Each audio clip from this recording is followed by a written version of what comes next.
to Insider Gaming, this was written and produced and posted by Tom Henderson himself. We have learned, ladies and gentlemen, and this is very exciting for a lot of reasons. I'm going to break down why that is. Avowed and Indiana Jones previews are coming after the Xbox showcase. Oh, freaking K. And I'm going to tell you why that's exciting. Because we were all kind of like wondering whether or not we would get Indiana Jones. Would we get Avowed in 2024? Because, listen, development, right? Sometimes it goes good, sometimes it goes awry. Fuzzy, according to the article by Tom, it says Avowed and Indiana Jones previews will be shown on June 10th, one day after the Xbox game showcase. Insider Gaming has learned that both Avowed and the Indiana Jones and the Great Circle will be playable to select media outlets and content creators at this year's Summer Games Fest. Holy shit. Are you kidding me? According to those familiar with the plans, both games are expected to be shown at this year's Xbox showcase.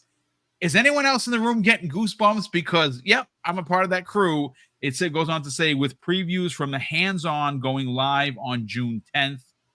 Bro, I'm excited. Let's talk about it, Fuzzy.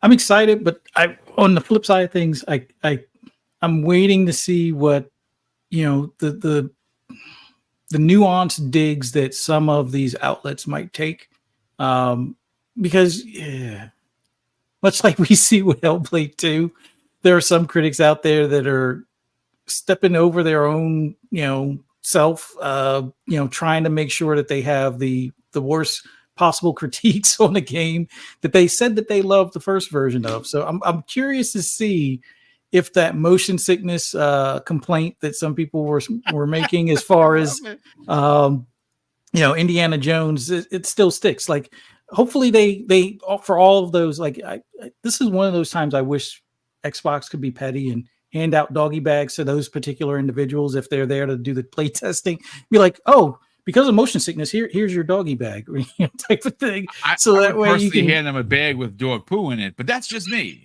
That's just me.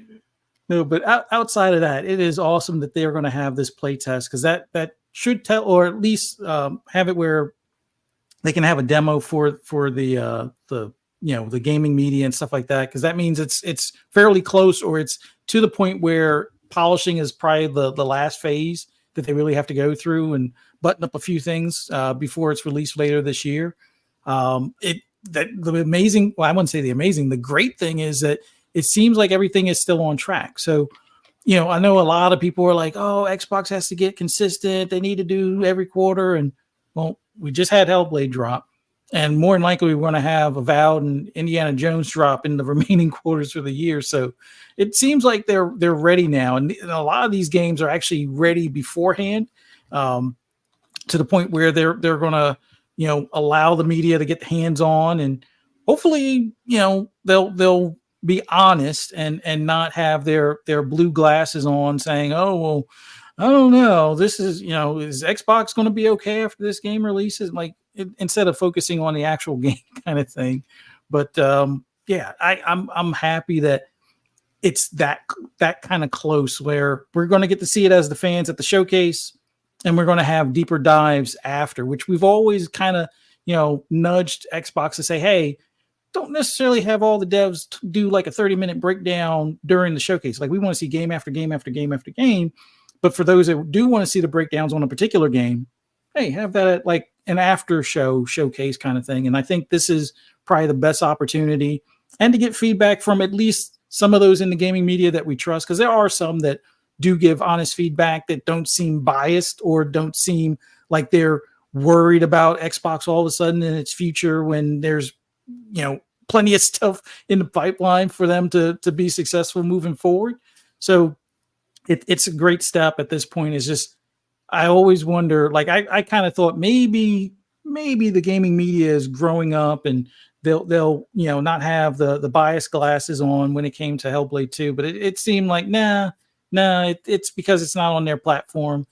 Like, some of them went out of their way to purposely make it so it wasn't going to score higher than the previous one or barely score higher than the previous one. So, okay. But the fact that it's playable, I think for all of those that were a little worried about Avowed, like, and I was kind of one where it was like, well, maybe that will slip to 2026. I think that might not be an issue anymore, especially considering that they have, have it at a playable showcase afterwards for the media. So it's a good feeling knowing that they're on track and the flood's about to start. Well, the flood has already started, but for those that may not recognize it, the flood is starting. So yeah, this is awesome. Yeah, I'm right there with you, Korkenstein. Listen, Fuzz on something. I don't think that these games would be playable if they weren't going to be ready for the later half of 2024. We saw in January a really good chunk of each one of these games. So this is telling me that they are ready to rock and roll. The fact that not only will the media get hands-on, but some people, they said content creators, I'm hoping it's us, gets their hands-on on these games. And rest assured, I'm going to be doing a lot of shorts from LA that you can check out on the YouTube channel. Is this good news for you as a gamer? Oh, 100%. Yeah. I mean, if they're already bringing, I mean, who knows if it'll be ready for people at FanFest. Sometimes I've been to FanFest, they have booths there with some games ready to play. Usually it's a lot of ID at Xbox or previous games like Minecraft, Flight Sim. If they'll have an event where people can go up and play, that's even better because that's showing, hey, these guys are ready to go almost, it may not be, right there next month. It may not be, 2 or 3 months from now. Could be, holiday season. But I mean, at least it's showing that there's progress. They're proud of what they have and they're ready to show it. So, on a playable level. So I think it's definitely great news for most gamers. What we'll see, I mean, who knows? With the Disney title like Indiana Jones, it's kind of hard to give that Xbox tax because now you're taxing Disney and nobody wants to piss off the mouse. So who knows if people will tax indie as hard as maybe they might other games, but I think it's going to be really awesome. Let's see. I hope you get to play. If you do, Boom, oh man, I would love to hear your preview of it. But yeah, I think it's a great thing for gamers.